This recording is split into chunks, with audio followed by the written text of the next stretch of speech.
Ito mga boss, itong sasakyan nito nag-over siya. Pero pag malapitan lang yung takbo, pag malapit yung takbo, hindi naman siya nag-overheat. Pero pag diretsuhan, lalo na pag uminit, yung temperature niya, yung temperature gauge tumataas. Pinalitan na po ang radiator nito. Ang radiator po nito mahaba na. Ang original kasi nito maiksi lang, hanggang dito lang yung yung laki. Ngayon kinumbert na po ng mahaba. Ito marami na po siyang may stock ng tubig dito kasi malaki na po siya. Ngayon ang problema lang po ng mayari talaga, nagbabawas ng tubig kasi dito sa reserve niya, dito sa lagayan ng kulad, nagbabawas lagi. Kaya yun ang problema nito. Chinik na natin tong lahat, pati yung pan, gumagana naman siya. Imposible naman na itong radiator barado kasi bago lang pong kabit to.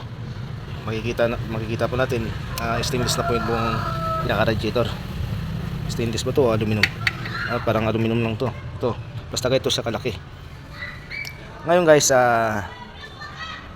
dahil okay naman to, pati thermostat, chinik na rin natin, okay naman.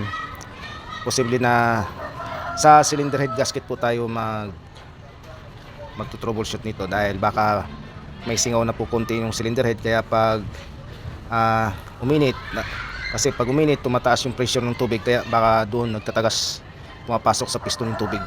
Ngayon pag pumapasok sa piston yung tubig, itong tubig dito sa radiator unti-unti maubos. Ngayon pag unti-unti maubos, doon po siya mag-overheat po siya kasi kulang na po siya ng tubig.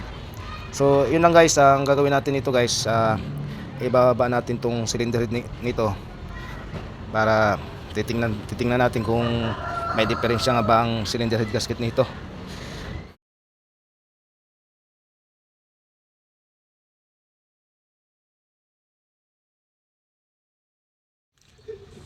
At dito natin makikita kung may singaw yung pinaka-gasket niya. So, tapos yung timing belt naman nito, malapit na rin pala masira. Ito na, iyak na siya. Kaya papalitan din natin to, yung timing belt at saka mga oil seal dito para isang gawaan na lang. So ito nga po siya, kung mapapansin natin, ito kulay itim siya, tapos dito puti. Ibig sabihin dito guys, dito yung sumisingaw yung hangin, galing dito sa piston papunta dito sa tubig. So diyan po dumadaan yung pressure niya, yung hangin. Kaya siguro pag uminit tumataas yung temperature niya kasi yung tubig na maaari na nilalabas dito sa reserve, dito po sa reserve, kaya siguro na nag-overheat ito. Madali lang po natin malalaman kung may singaw yung gasket, yung pinaglalapatan, dahil dito po tulad dito, kulay itim siya. Ibig sabihin singaw po rito. Ito puti, ito ayos to.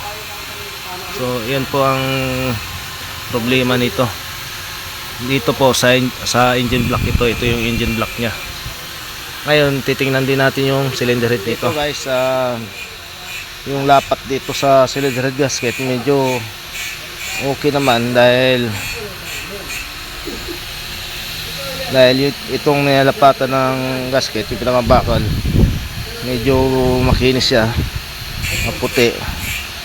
Maliban lang dito sa isa, ito lumalim itong nilalapatan ng gasket. Ito po mari po yung pressure ng galing sa piston, yung hangin niya dito kasi ito yung linya ng tubig, mari po na pumunta siya rito.